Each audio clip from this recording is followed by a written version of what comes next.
Hi guys, Black Friday is officially upon us and there are deals aplenty. I already picked up some. This is an A7R5, got that for $500 off. I mentioned in a previous video a lot of the deals that were on for the big ticket items. This FX30 is on sale. The ZHIYUN is on a big sale. I will list everything I've already found in the description below and the pinned comment, but I wanted to highlight in this video some of the real steals when it comes to lenses. Everything you see here is under $300, and in fact, a bunch of these lenses are under $200. They're all autofocus lenses, and they are all great lenses. I've reviewed them all, and I'm going to tell you my picks at each focal length, and then you can have a peruse and see if one suits your fancy, and you'll get a nice deal. These were already really good value lenses, and to have a Black Friday sale, that is great, so we will talk about these now. So let's start with the APS-C lenses, and then we will move in to full frame. So on my little ZV-E10, this is the original one, and it's $100 off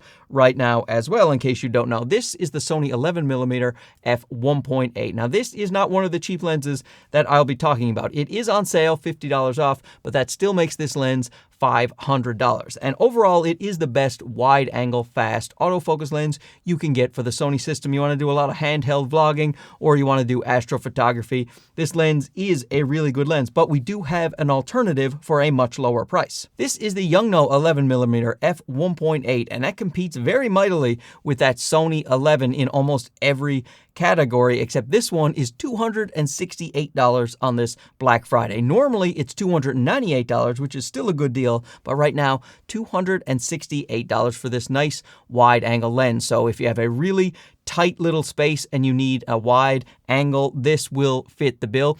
It will be a little less stable when you're using a Sony body in active stabilization. The Sony native lenses play better with active stabilization than the third-party lenses. But if you're using catalyst browse like I like to do, or you have a little gimbal, then it won't make any difference at all, and you will still get a very nice wide-angle lens for a much lower price. It's built really well. It has an aperture ring that can be clicked or declicked. It has a autofocus to manual focus switch, which also can be tethered to a little electronic wireless device to help you pull focus if you wanted to buy that extra device. And it has a focus hold button made mostly of metal. I'm really impressed with the ZHIYUN line of lenses that is coming out right now. The autofocus is great, the lenses are great, and the price is great. Now let's move on to the 16mm, and of course the most popular 16mm lens for the APS-C lineup for Sony is going to be the Sigma 16mm f1.4, and this is on sale, but I think it's still $400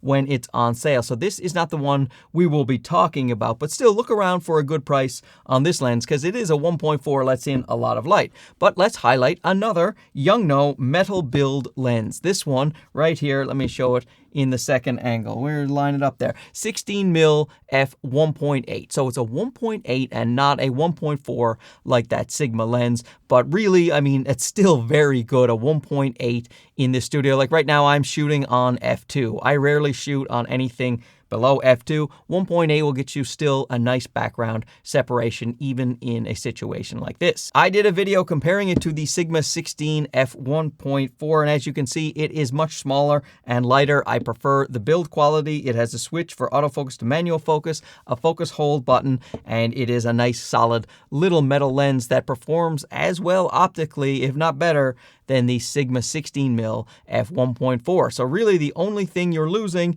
is a little bit of light from 1.4 to 1.8. And let me see what the price is. $230. It's down from $268, but $230 for this lens right here. I have my friend, I'm just setting up a podcast for him in his basement, and this is the lens that I am going to be taking over there to make him look awfully pretty. I really like a 16mm-ish for this shot right here. In fact, what I'm shooting on is the Sony 15mm f1.4, and this lens, it is a great lens, and it's $100 off right now as well. However, that still makes it, I think, $650, and this one here is $230. Let's move on to about the 30-ish millimeter focal range, and this one here is a very popular choice. This is the Sigma 30mm f1.4 lightning fast autofocus, a small compact lens. Stood the test of time. Everyone loves the value that Sigma lenses bring to the table, and this one is currently on sale as well. It's down to $285, and that is certainly a good value, and you won't regret going with this lens, but there are two cheaper alternatives. alternatives. We have a couple of 33mm competitors. This is the Meiki 33mm f1.4 and another appearance by Yungno, a 33mm 1.4 from those guys as well. I think the Yungno is superior to the Sigma in most ways. Its build quality, especially as an aperture ring, clicky or declicky once again, autofocus and manual focus switch, focus hold button made of metal. It's a tiny bit bigger, but I certainly prefer the build quality and pretty much the optical quality of this lens. The autofocus is just as good, and it is a little bit cheaper than the Sigma. This is now $241, down from $265.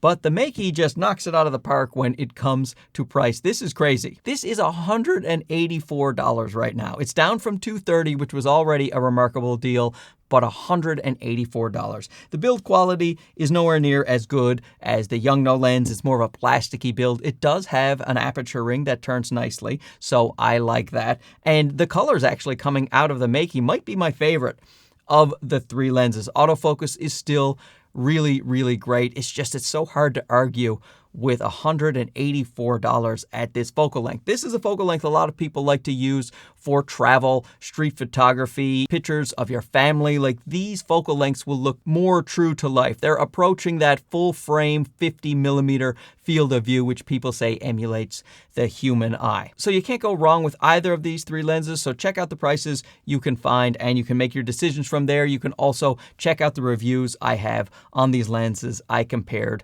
them to each other, so have at it. Let's talk about some great portrait lens options you have here. Portraits, head and shoulder shots, trying to make your subject look great, have the background all blown out and blurry, give you that wow factor on your APS-C camera. Get your little camera and around a 55mm focal length, which is close to about that 85mm focal length that full frame shooters like to use for their portraits. And boy, oh boy, do we have a good selection right here. Now, the Sigma 56mm f1.4, that is the most popular of the portrait lenses for the Sony APS-C system, and that one is on sale as well. However, that's still about $400 even with the discount, and I think these guys right here can give you really good bang for buck. Starting here, this is the Viltrox 56mm f1.7, and optically speaking, all three lenses are very, very close, but I would have to give the nod to Viltrox for being the best optical performer out of the three. All of them have great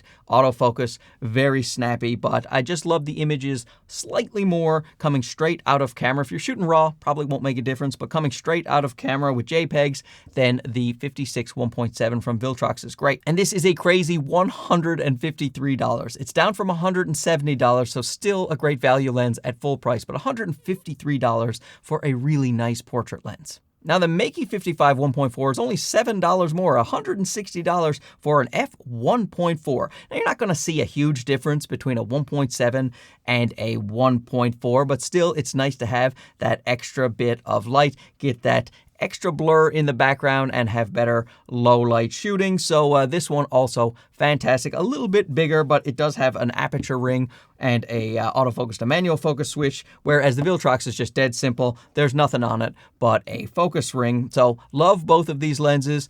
Take your pick, unless you don't mind a 1.8. And again, very hard to tell the difference between a 1.8 and certainly a 1.7 or even a 1.4 at times. And this is the TT Artisans 56mm f1.8 and is $130. I just looked it up. It's actually $129. $129 for a very nice portrait lens. So if you are on a budget, and it performs pretty much as well as the other two, but it's a 1.8 instead of the other apertures, but it's so good, so snappy. It's just got a metal build, metal turning focus ring, solid, no bells, no whistles, no buttons or switches. It does have this cool little crushed can lens hood though. I really do like that. I love the style of this lens at $129. Before we move on to full frame, let me show you a couple of exceptions to my ultra budget video that I have going here. And these are the Viltrox Pro lenses. They are f1.2. We have a 27mm, which is great for video, for talking head, for interviews.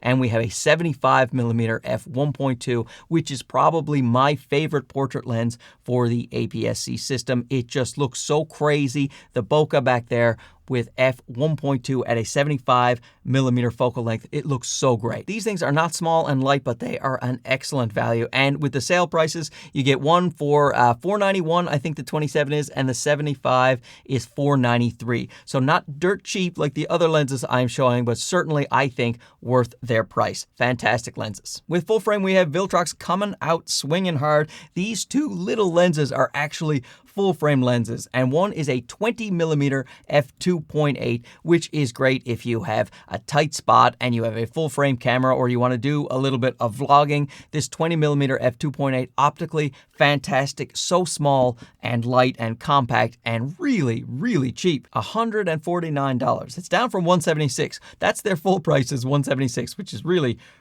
good, but $149 is crazy. I compared this to my G lens, the 20mm f1.8, which is also on sale, $100 off that 20mm 1.8, and that is a great lens, but it is much bigger and heavier, and it also costs $800 even on sale. But it is a 1.8 instead of a 2.8, but still, this thing, all day long, I would carry this in my bag. Fantastic. And in the exact same housing is a 40mm f2.5 full frame lens. In fact, there is the Viltrox 56mm 1.7 for APS-C is also in that housing. So they just use different glass on the inside, but keep the outside housing the same. That helps cut down costs and pass it on to the consumer. But this 40mm 2.5, again, it's Viltrox, so optically great. Autofocus is great, so it would be a very good travel lens for your full frame camera. Get those street photography vibes, and then you can also do, your street photography video. You could also do video in the studio, 40mm focal length. A lot of people like to use about a 35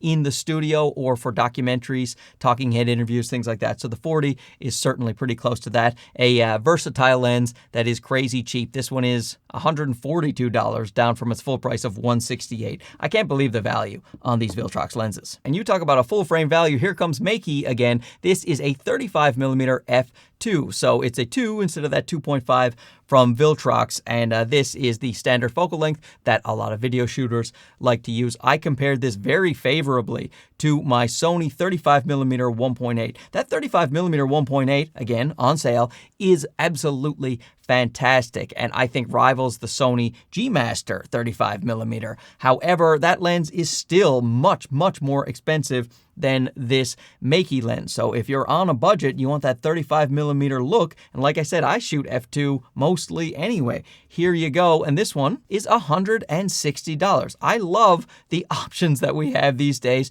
to get lower price lenses for focal lengths that maybe you don't use all of the time, or maybe you're on a budget, to be able to get a 35mm f2 for $160 for your full frame camera. I just can't believe it. Of course, we're doing an ultra budget lens video. We got to talk about the nifty 50. So for full frame, you often get a 50mm at quite a low price, and this is the only offering I'm going to mention from Sony, and that is the Sony 50mm f1.8. You can get this for less than $200 right now. So to get a native Sony lens for less than $200, that is pretty impressive. It's not my favorite lens in the world. The autofocus is pretty noisy and it is a bit slow to focus, but still, you have a 50mm 1.8 for under $200, and the focus does work. It's just a little bit slower than your other Sony snappy lenses, as long as you don't mind hearing that focus motor noise. And it's a cheap build. It's just a little plastic plain lens, but it is still very small and light. And so what I would say about the other two, this is the 7 Artisans 50 1.8, and this is the Meiki 50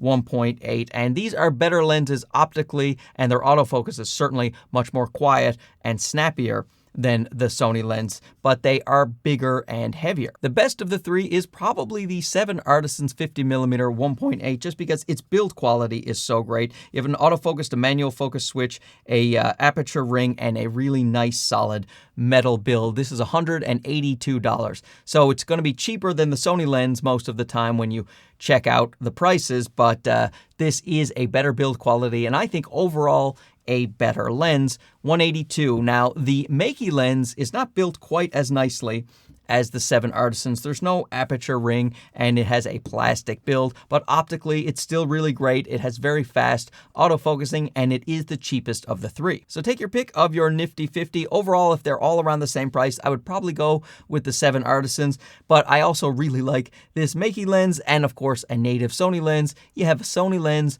on your Sony body. A lot of people are very comfortable with that situation, and I get it. Once again, for portraits, we have an embarrassment of riches when it comes to the budget category. This one right here, I actually haven't reviewed it yet, but I've used it a ton, is the TT Artisans 75mm f2. And this thing is $159. 75mm f2, $159 with a metal build and a clicky aperture ring. I actually took this lens to New York City when I was covering the A1 Mark II event. I used this lens on the A1 Mark II, and I got amazing results with the lens. I love it. F2, no, it's not an f1.8 or an f1.4, but you still get a very nice subject separation at f2, 75mm for a full frame. Really love the build. Small, light, but solid. An excellent, the autofocus, so snappy, so great. Love the photos coming out of this thing. And $159. Its full price is only $200, but still, $159. Crazy. Now, a little step up in price is the most popular lens I have ever reviewed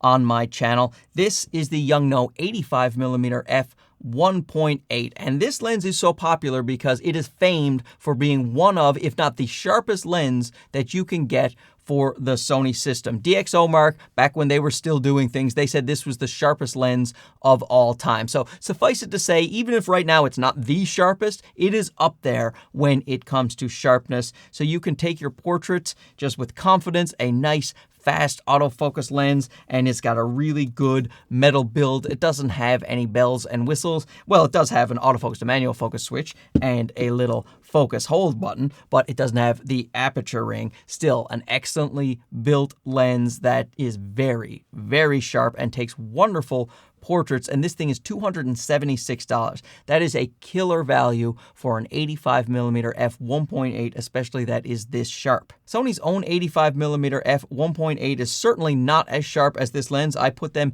head to head, and I prefer this lens in terms of its sharpness, and they autofocus about the same speed, and I like the build quality of this one a little better as well. And that Sony lens is about $500 on sale, which it is right now, but about $500. This one, $276, and even if they were the same price, I would probably just take this one out and not the Sony. Now, if you want ultimate wow factor for your portraits, this Meiki 85 1.4 will fit the bill. I put this head to head against the G Master version 2 85mm f1.4, and it held up very nicely in terms of optical quality. The G Master was ahead in terms of build quality, size, and autofocus speed, and also that can do 120 frames per second of autofocus, that G Master, whereas this guy is going to be capped at 15 frames per second. And if you're doing fast moving objects and you're trying to track, once again, the Sony G Master will be much better. But a lot of people are using these lenses the way you would think people would use an 85mm, and that is for portraits.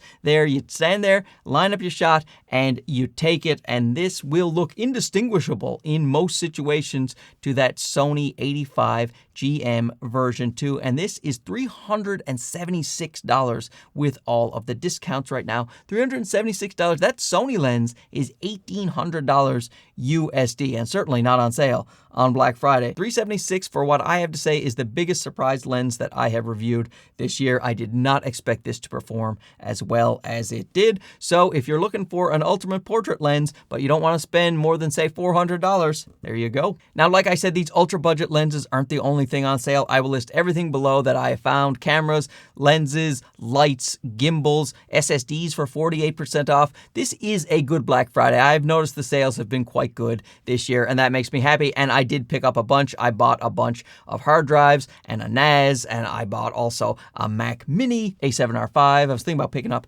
that LUMIX S9. Perhaps I spent a little too much this Black Friday, but you know what? That's fine. I spend all of my wife's disposable income on camera gear, and I don't regret it one little bit. So let me know down below what you have picked up this Black Friday or you're thinking about picking up. And if you find a good deal, post it down below, and then I will slap my affiliate link on it and give you no credit whatsoever. So thanks for watching this. We'll talk to you again soon, okay? Bye-bye.